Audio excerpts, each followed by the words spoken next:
नमस्कार श्रोते हो. सनातन शास्त्र या आपल्या विशेष सखोल चर्चेमध्ये सर्वांचे अत्यंत उबदार आणि प्रसन्न स्वागत आहे. आजच्या या चर्चेला सुरुवात करण्यापूर्वी मला सर्वांना एका कल्पनेत घेऊन जायचं आहे. नक्कीच.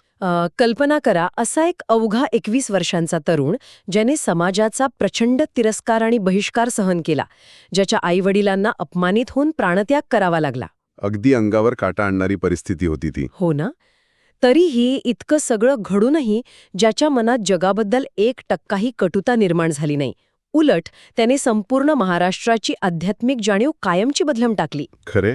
आज आपण अशाच एका महान व्यक्तिमत्वाच्या संत ज्ञानेश्वर यांच्या जीवनावर आणि तत्वज्ञानावर सखोल चर्चा करणार आहोत. हे केवळ इतिहासाचे एखावे पान नाही, तर प्राचीन आत्मा आणि आधुनिक आवाज यांचा एक अद्भुत संगम आहे. अगदी बरोबर. आज आपण ज्या स्रोतांवरून ही चर्चा करत आहोत त्यातून ज्ञानेश्वरांचे एक असे रूप समोर येते जे केवळ एका भक्ती परंपरेतील संतापुरते मर्यादित नाही. ते एक प्रगल्भ योगी आणि अत्यंत उच्च कोटीचे तत्वज्ञ होते. आजच्या या आधुनिक जगात जिथे सर्वत्र सतत मानसिक तणाव असतो, तिथे त्यांची शिकवण आपल्याला जगण्याचा एक अत्यंत पारदर्शी मार्ग दाखवते. ओके, लेट्स अनपॅक दिस. आपण याच्या अगदी मुळाशी जाऊयात. त्यांच्या बालपणापासून सुरुवात करणं योग्य ठरेल. इसवी सन 1275च्या सुमारास पैठणजवळील आपेगाव इथे त्यांचा जन्म झाला. वडील विठ्ठलपंत, आई रुक्मिणी आणि भावंडे निवृत्तीनाथ, सोपानदेव आणि मुक्ताबाई. हो, आणि इथेच त्या काळाच्या दृष्टीने एक धक्कादायक घटना घडली होती. विठ्ठलपंतांनी पूर्वी संन्यास घेतला होता. बरोबर. पण नंतर गुरूंच्या आज्ञेवरून ते पुन्हा गृहस्थाश्रमात परतले होते. आता त्या काळातल्या सनातनी समाजाने या गोष्टीला अजिबात मान्यता दिली नाही. संन्यासाकडून पुन्हा संसाराकडे येणे हा तत्कालीन धर्मव्यवस्थेत मोठा अपराध मानला गेला. आणि या एका निर्णयामुळे त्या पूर्ण कुटुंबावर समाजाने जो बहिष्कार टाकला तो कल्पनेच्या पलीकडचा होता. म्हणजे या मुलांना मुंज करण्याचा अधिकारही नाकारण्यात आला. अगदी. समाजाचा बहिष्कार एवढा होता की जेव्हा विठ्ठलपंतांनी विचारले की यावर प्रायश्चित्त काय आहे, तेव्हा तत्कालीन धर्ममार्तंडांनी त्यांना थेट देहांत प्रायश्चित्त घेण्यास सांगितले. मुलांच्या भविष्यासाठी त्या आईवडिलांनी त्रिवेणी संगमावर जाऊन प्राणत्याग केला. बापरे. म्हणजे पोरकी झालेली ही 4 भावंडे केवळ शुद्धीपत्र मिळवण्यासाठी आळंदीवरून पैठणला गेली. तिथेही त्यांना प्रचंड अपमान सहन करावा लागला. होय. पण मग मला एक सांगा, एवढा मोठा आघात सहन करूनही त्यांच्या मनात समाजाबद्दल तिरस्कार का निर्माण झाला नाही? हे स्थित्यंतर कसं घडलं असेल? व्हॉट्स फॅसिनेटिंग हिअर इज या संपूर्ण प्रक्रियेमागील मानसिक स्थित्यंतर, ज्याला आपण सायकोलॉजिकल अल्केमी म्हणू शकतो. साधारणपणे जेव्हा एखादी व्यक्ती लहान वयातच असा आघात सहन करते, विशेषतः जेव्हा समाज तुमच्या पालकांना मृत्यूला कवटाळायला भाग पाडतो, तेव्हा त्या व्यक्तीच्या मनात समाजाविषयी भयंकर राग किंवा सुडाची भावना निर्माण होणे अत्यंत स्वाभाविक असते. हो ना. आजकाल आपण पाहतो की एखाद्या लहानशा नकाराने किंवा अपयशाने लोक खचून जातात, नैराश्यात जातात. अगदी बरोबर. पण ज्ञानेश्वरांनी या दुःखाचं रूपांतर रागात न करता एका विशाल करुणेत केले.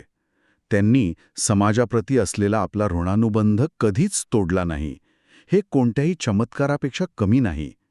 त्यांच्या साहित्यात कुठेही तुम्हाला कडवटपणा दिसत नाही.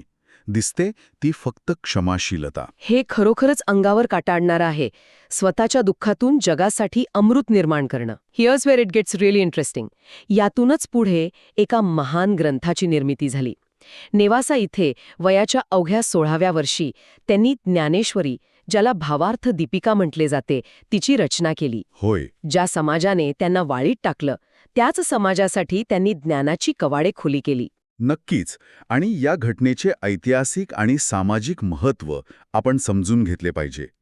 त्या काळात यादवांचे राज्य होते, भौतिक सुबत्ता होती, पण आध्यात्मिक ज्ञानावर मात्र केवळ संस्कृत भाषेची आणि काही मूढभर लोकांची मक्तेदारी होती. सामान्य माणसाला भगवद्गीतेचे ज्ञान उपलब्ध नव्हते. ज्ञानेश्वरांनी ती मक्तेदारी मोडून काढली. त्यांनी अत्यंत ठामपणे विचारले की सत्य हे एखाद्या विशिष्ट भाषेतच का कैदेत असावे, आणि त्यांनी तेच ज्ञान थेट मराठीत आणले.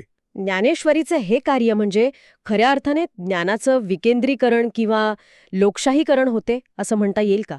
अगदी तंतोतंत. हे केवळ एका भाषेतील भाषांतर नव्हते.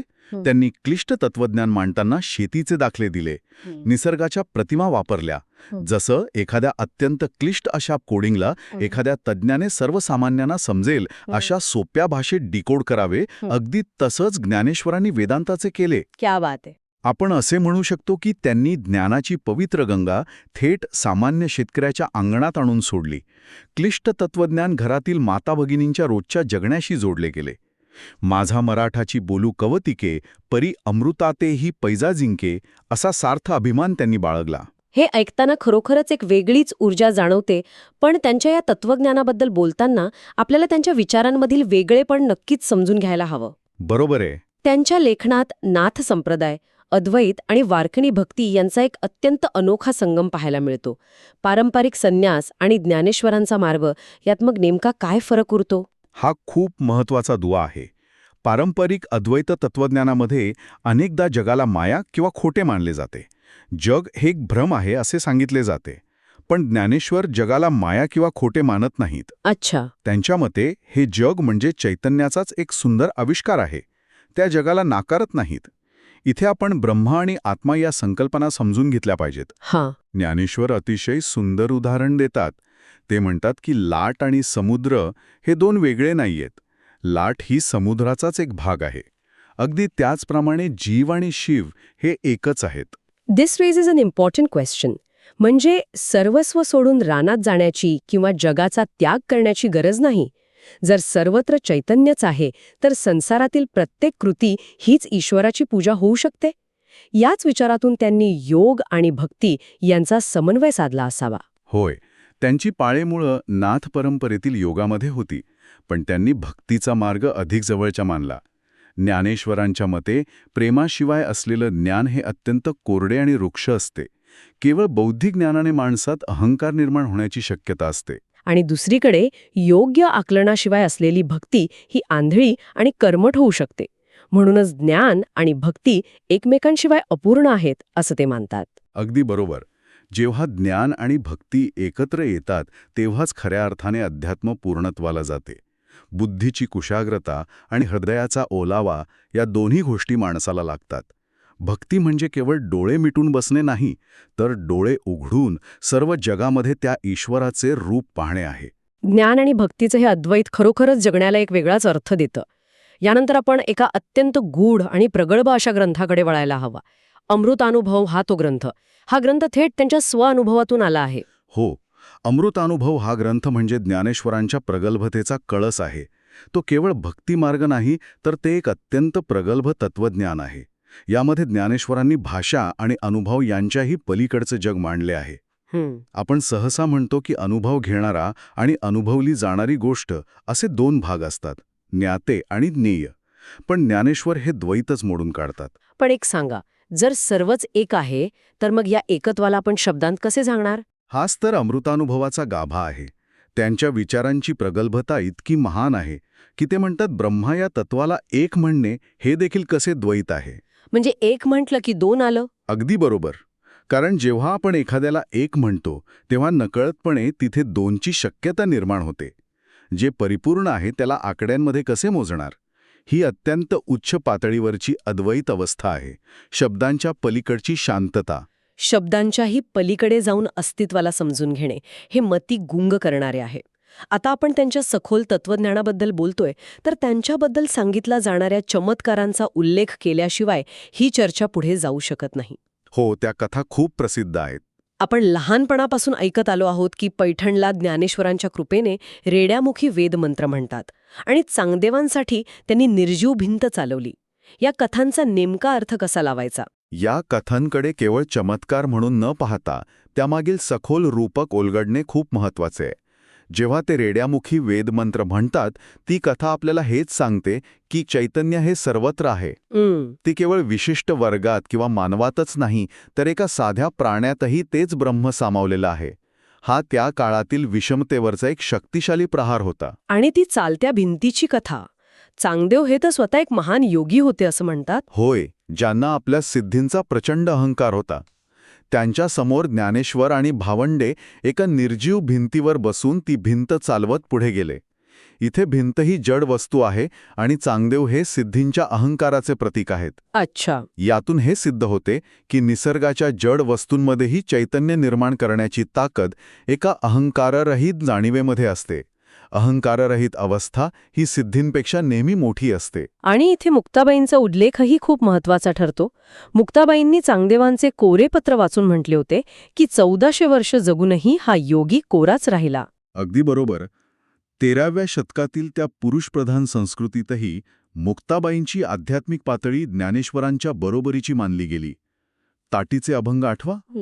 जेव्हा ज्ञानेश्वरांना जगाचा उभग आला आणि त्यांनी स्वतःला झोपडीत कोंडून घेतले, तेव्हा मुक्ताबाईंनी त्यांना उपदेश केला.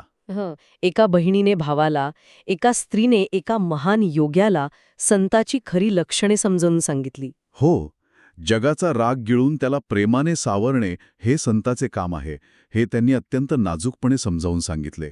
हे ऐतिहासिक आहे. हे खरंच प्रेरणादायी आहे. पण या सगळ्या प्रवासाचा शेवट मात्र खूप वेगळा आणि आश्चर्यचकित करणारा आहे.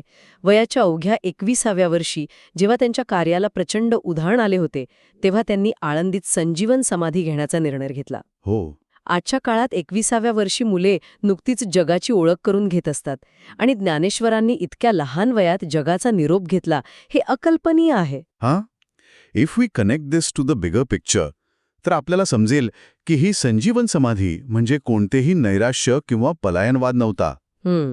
जेव्हा एखादी व्यक्ती यशाच्या शिखरावर असते आणि सर्वस्वाचा त्याग करते, तेव्हा ती क्रिया एका असीम पूर्णत्वाच्या जाणीवेतून येते.